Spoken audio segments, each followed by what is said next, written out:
Hello and welcome to the podcast Transformations. My name is Nic Banck, and on this episode, I have Eric as my guest. Eric, great to have you on the podcast. Great to be here, Nikolai. Thank you. Where are you calling in from today? I'm from Düsseldorf, Germany. Great to meet you in this way. This is the first video episode that we're doing another experiment. It's very INSEAD-like, I would say. But Eric, you and I, we know each other through INSEAD. But for those that don't know you, would you mind just telling a bit about yourself? Sure, absolutely. So my name is Eric Vautrin. I'm originally from Montreal, Canada. I've been living abroad now for 15 years, 11 of those years in Germany, in Düsseldorf. And in between, I lived 3 years in India. Now I work as an organizational change manager, but I've done so many things in different areas of my life, from computer programming, management of information systems, to the 3 years where my wife and I lived in India, and we did a bachelor's degree in Buddhist studies. And then we were in Canada, we did part of a master's degree, and eventually, for me, came back to Germany, and for my wife, I would say, moved here.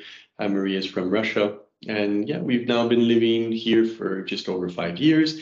And we have twins, Emma and Louis, that are 3 years and 3 months old, roughly. Wow. So really world travelers, world citizens, and twin parents. I salute you. Congratulations. Eric, thank you for your introduction. During our preparatory call, I asked you to consider a transformative experience that we could talk about on the podcast. So this could be something you have experienced in your personal or your business life.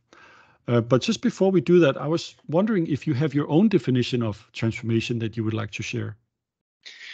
Oh, that's a really good question. I've never thought of a formal definition, right? And sort of in reflecting about changes what I do professionally, but also in my personal life, having lived in many different countries and having gone through career changes and all of that, but also from the Buddhist perspective, like impermanence, continuous change. So change operates on so many levels, right? Be it within the body, which is constantly changing, small changes that we do in our habits, in our relationships. But then there are some that seem to be, as you say, like transformative, right? So we could almost say that there seems to be different levels and different variety of changes. And in that sense, I'm sure there's a dictionary definition of what a change is.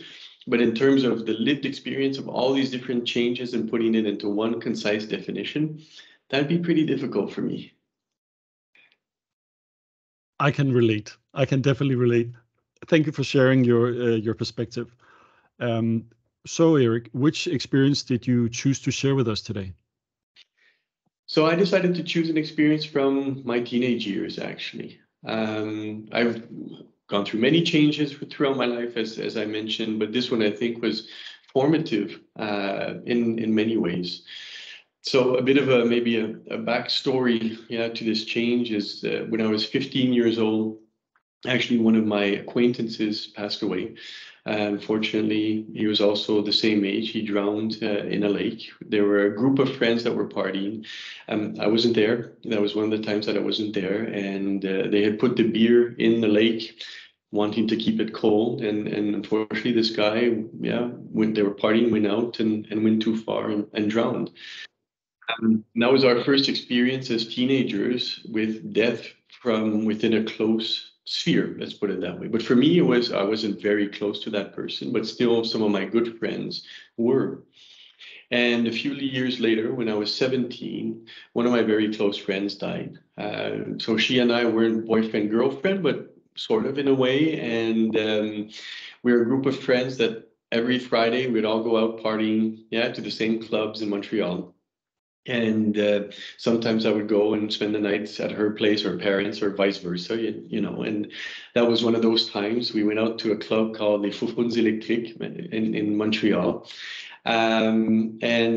Basically called my dad the next day and asked him to come pick me up. And I think it was Saturday to Sunday. And then I said goodbye to her and said, see you this week or see you next weekend. And unfortunately, so the next day she went, or that night she went to work. She was working in sort of a corner store, like a 7-Eleven in the area where I'm from, just outside of the island of Montreal. And the next morning, she left on her work on rollerblades. And instead of crossing at the intersection, she crossed behind on sort of that middle section. So she was behind the lamppost. And she didn't see, when she was looking across at the light and it turned green, she didn't see that there was a car that was coming through on the red, and the car didn't see her because she was behind the lamppost. Unfortunately, she moved out right to cross the street, and she was hit by the car, and she passed away.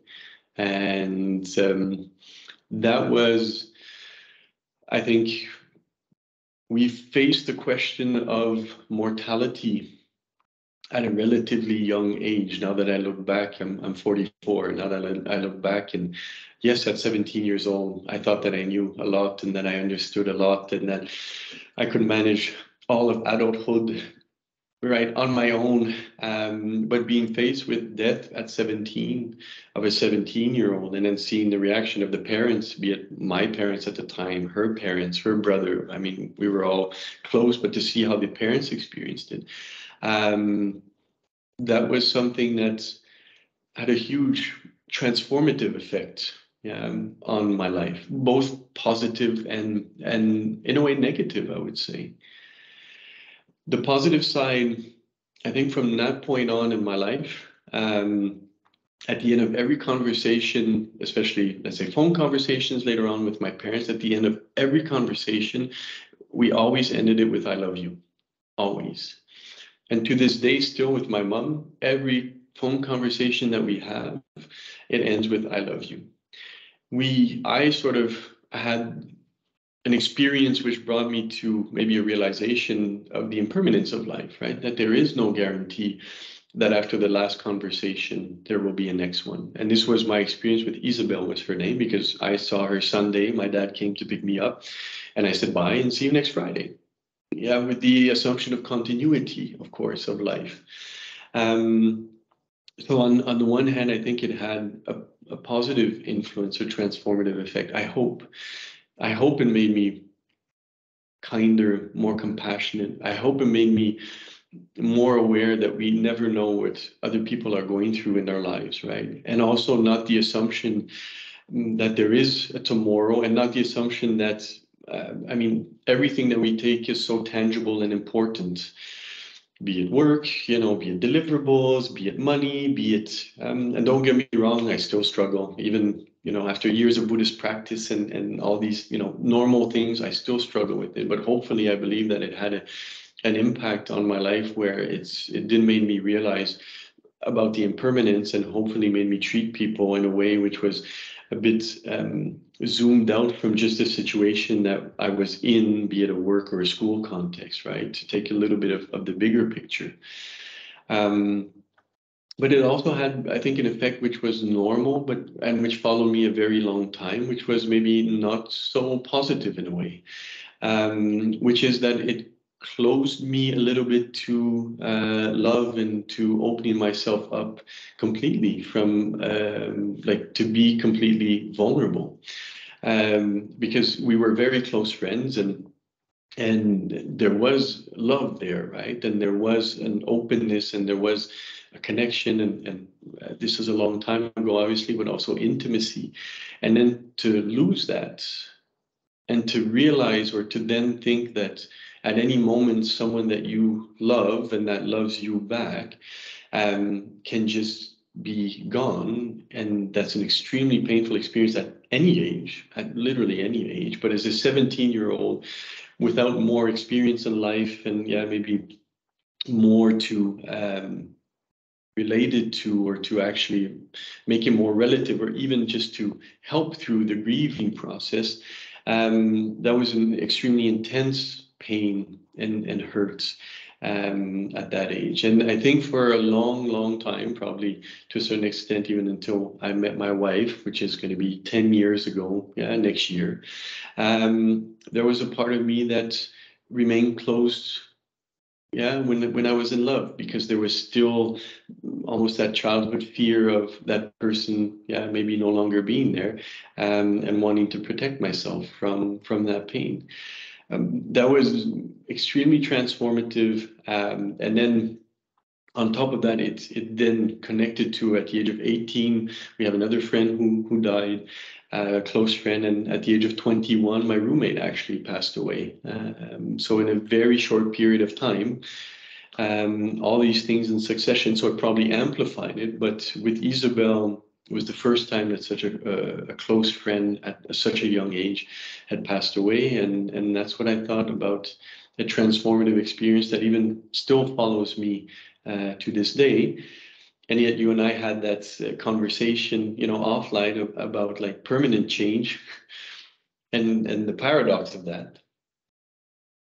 That's true. That's true.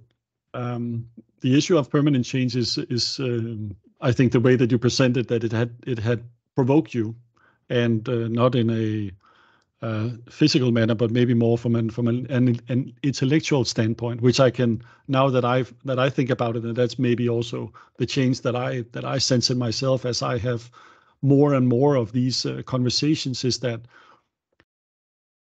transformation for many is not a one-time event. It's not Tuesday morning in a workshop or something. It's a way of life. It's a habit, right? And sometimes that can find us when we are in maybe mental highs and lows. If we have more maybe mental energy, maybe we take a different book off the shelf or take a different route from work.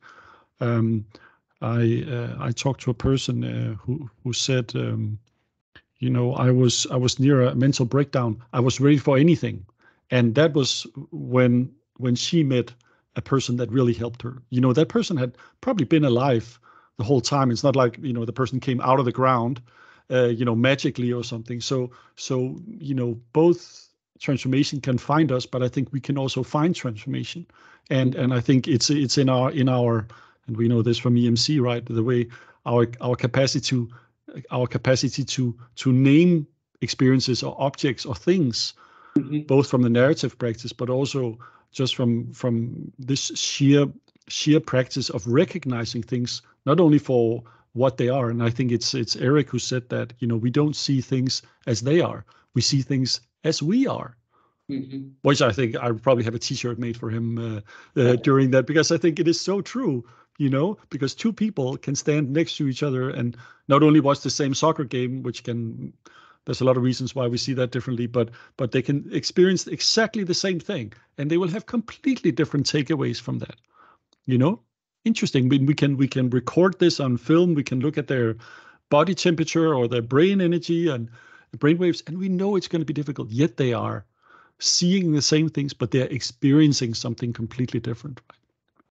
Absolutely. Yeah. And I don't want to, like, sometimes I cannot say if it's random or not, but you gave the example, someone may pick a different book, right?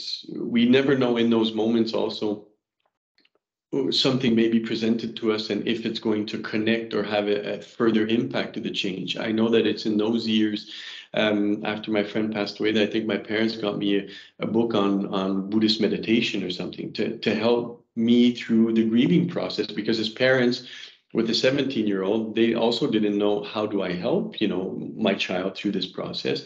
And somehow I tried, I meditated, it didn't work. I didn't understand how it worked. But then later on at university, I did a course, Introduction to Buddhism. And then later on, it's a longer story, but I was visiting my brother who lived in Senegal at the time for Christmas and New Year's. And I wrote my New Year's resolution, find a place to meditate once a week.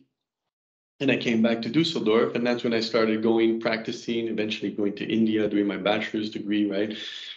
But you never know in these moments of change, and also like traumatic, obviously, when someone dies. And there's all kinds of information that's being offered to you, either by friends or by family, but you don't know what is going to connect and stick in your worldview and what isn't.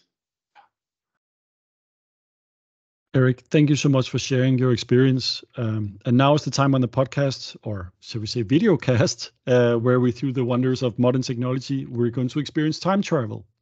And I'm going to snap my fingers. And then when we come back after the break, you will have listened and watched yourself and then we will hear your reflections and maybe a piece of advice for the younger Eric, if it exists. So, Eric, talk to you in a week. Bye, Nikolai. Bye.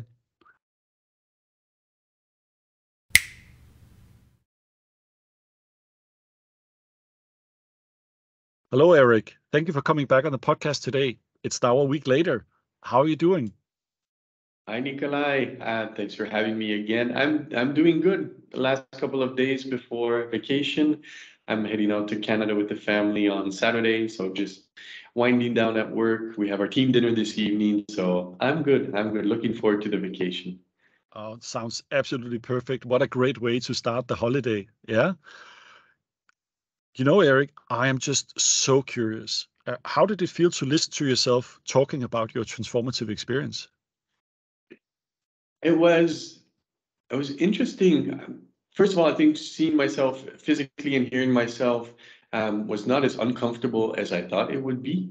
So that was something that quickly blended out, let's say, in terms of my attention, looking at any body language and those kinds of things. It blended out actually quite quickly. And then I was very much focused on my words and listening back to what I was saying, and also reliving and thinking about those experiences as a teenager again, but hearing myself share to someone now, in my 40s, and watching myself share with someone. Of course, some of my friends know about this and family, but it's not a topic that I've shared openly. So that was an interesting experience. It felt a bit uncomfortable, a bit vulnerable, a part of myself now that I'm offering, let's say, into the public realm, but also a bit that's I don't want to say healing, but part of that process of acknowledging it and sharing it is also taking another perspective on it and being fine with it, also being out there in the public realm. Yeah, I think it's interesting that you talk about actually sharing the feeling, because there's also something about maybe recognizing that we are not the only ones that have lost. It has happened before, and it will unfortunately happen again. That does not make it easier for you in that situation, but maybe we can, somehow share that pain, share that experience, and in many places it's actually taboo to talk about, or at least emotionally taboo. What can we talk about at work? What can we talk about with our peers, with our closest friends or family? So maybe widen the circle a, a little bit. Yeah, that was what I was thinking. So after listening to yourself sharing your experience, do you have any reflections from that? I do. I mean, I observed, and this was part of the reflection. So I observed that um, at one point I shared how, after my friend Isabel died, I said how we were all confronted with death at an early age. And my reflection was that even though it's been so many years, I think still as a protection mechanism, I was still depersonalizing in that moment into the we. I mean, you're asking me about my experience. We're having an interview, you and I, right? And rather than saying, well, I was confronted with death at an early age, Yeah, I yeah. still, part of me looks to put that outside maybe as a protection mechanism. So that was one, let's say, observation and reflection that I had. And the other one was around when we were sharing how, and you were saying also in the podcast that you've done and the exchanges that you've had, that there are these moments sometimes in high highs or low lows where we tend to be more open to transformative experiences. Yeah, yeah.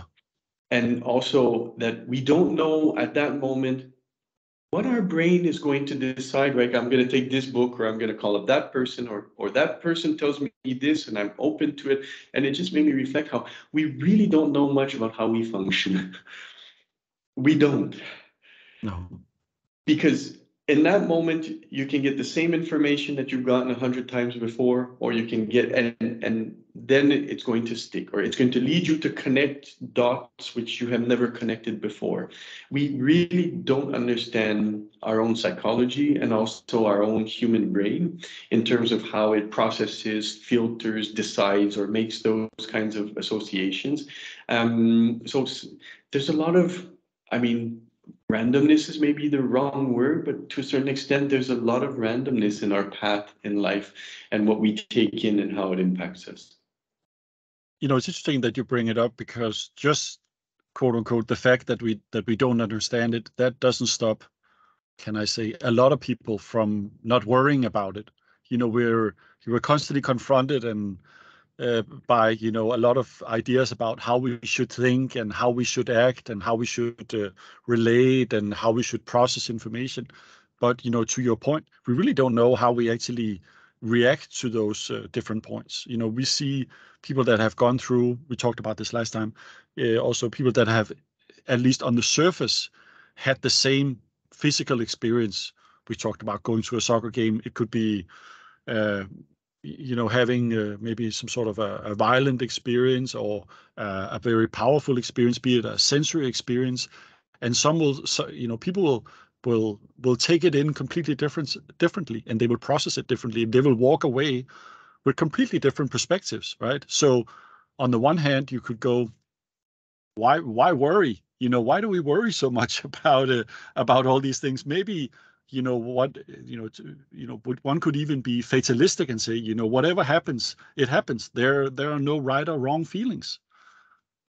I don't know. It's a perspective, right? And yeah, go ahead. Sorry, that's partly very Buddhist. Yeah, it's not fatalistic. What happens, happens. The judgment of right or wrong comes after the fact that it happens. It just happens. Yeah, manifestation of form and everything that we experience is no more or no less than just what it is. Yeah. So just to say, it's not always fatalistic. Yeah, in that sense. The question is, what do we do with it, right?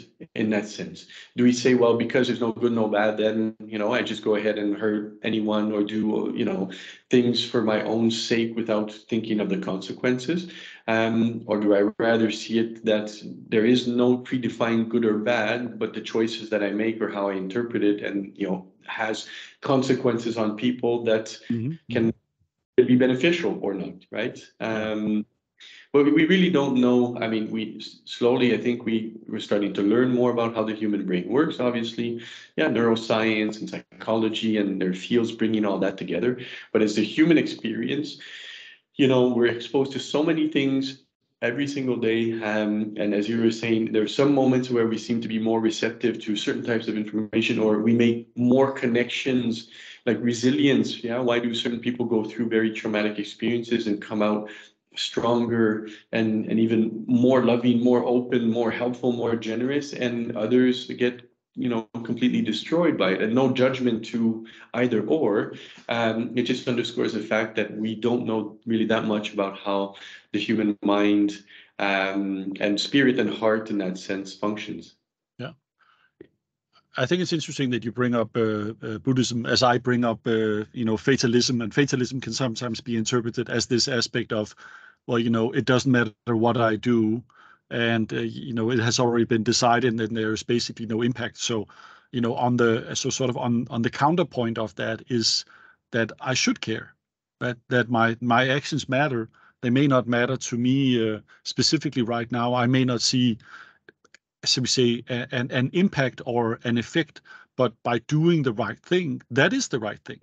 And not looking for a payoff and say, if I do this, then I get that out of it. You do it, you care because it's the right thing to do, right? Which I think is No, at the end of the day, we have the chance, and the only thing that we control, is the choices and the actions that we take. And we can take that in a personal or also a professional context.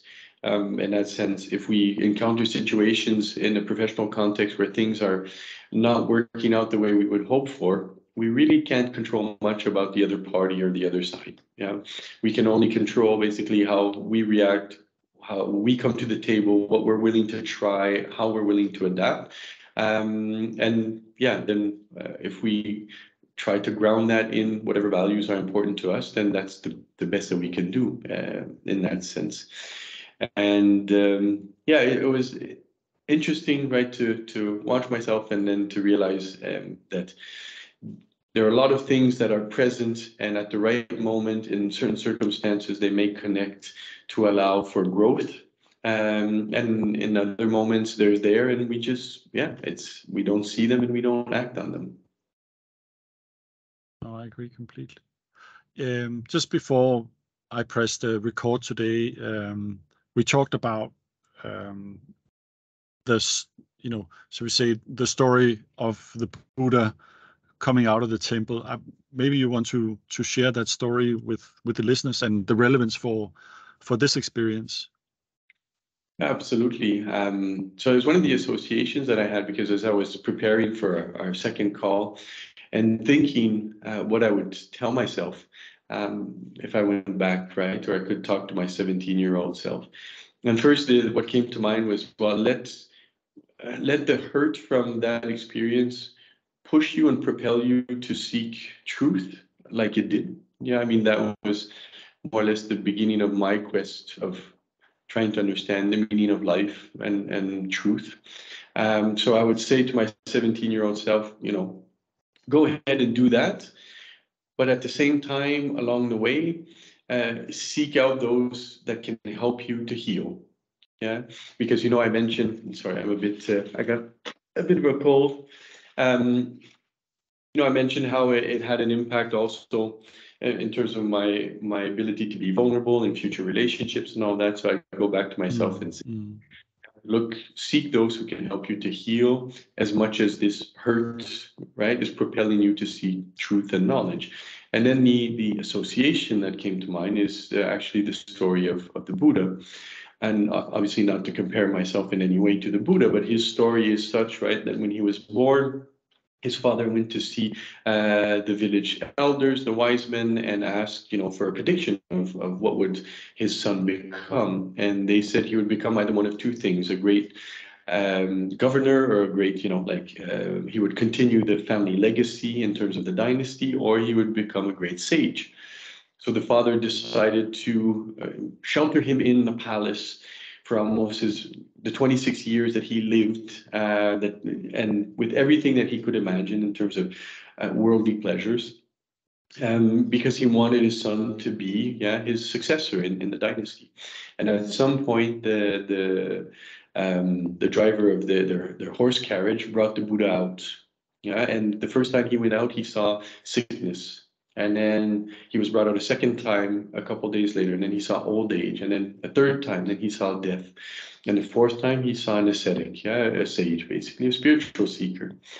And he realized that no matter what his father would do or how much he would be protected, sickness, old age, and death would reach him too. And that there would be suffering at some point in his life from those experiences.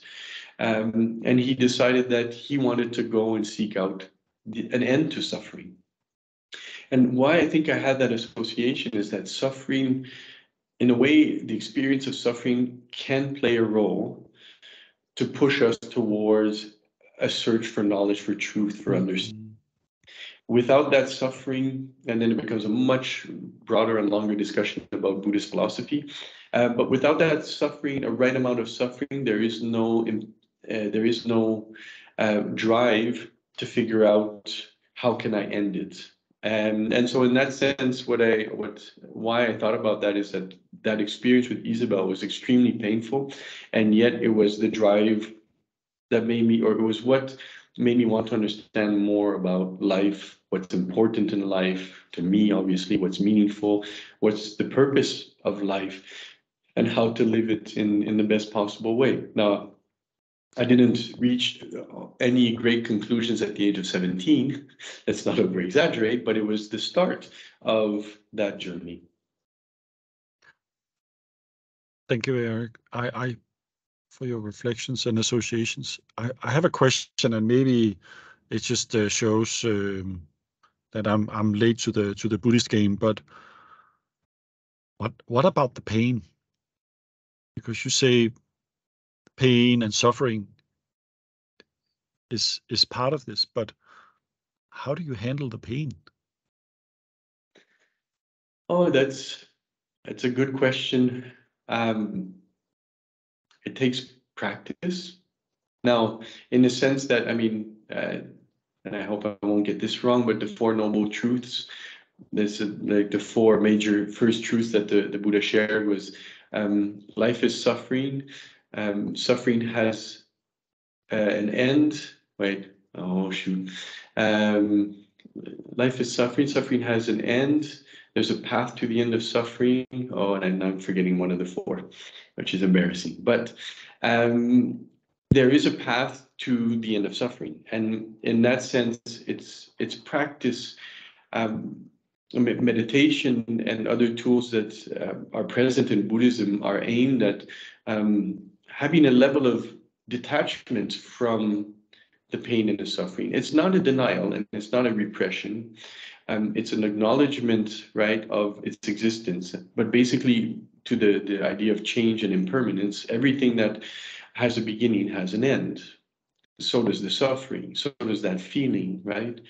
So how can you learn, or we can practice to actually be able to sit with that feeling, to acknowledge it, to let it emerge without holding on to it for the rest of our lives, right?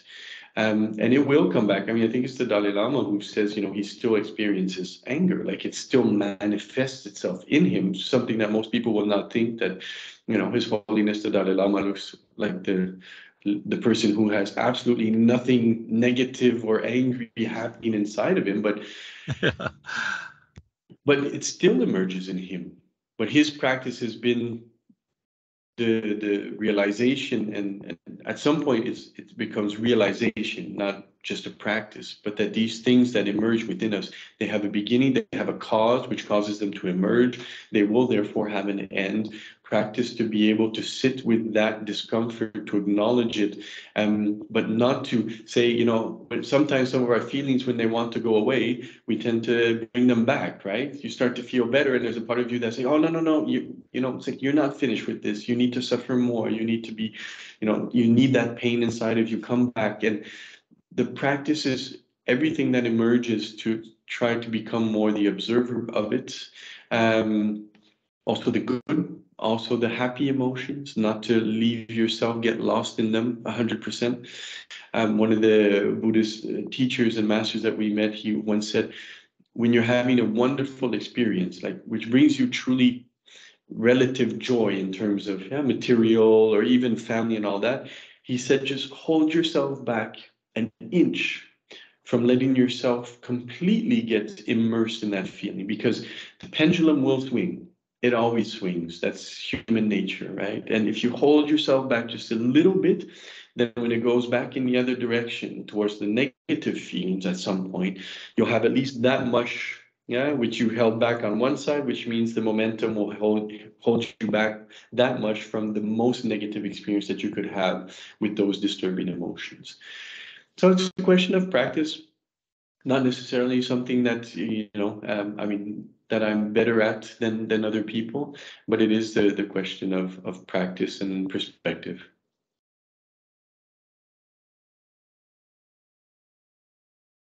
Thank you, Eric, for sharing your experience, as well as taking the time and energy to reflect back on it.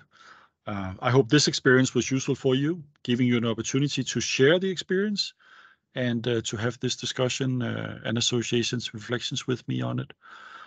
I want to thank you for your time. It was wonderful, lovely to have these discussions with you. Just before we end, I understand you're also thinking about venturing into the podcast world yourself.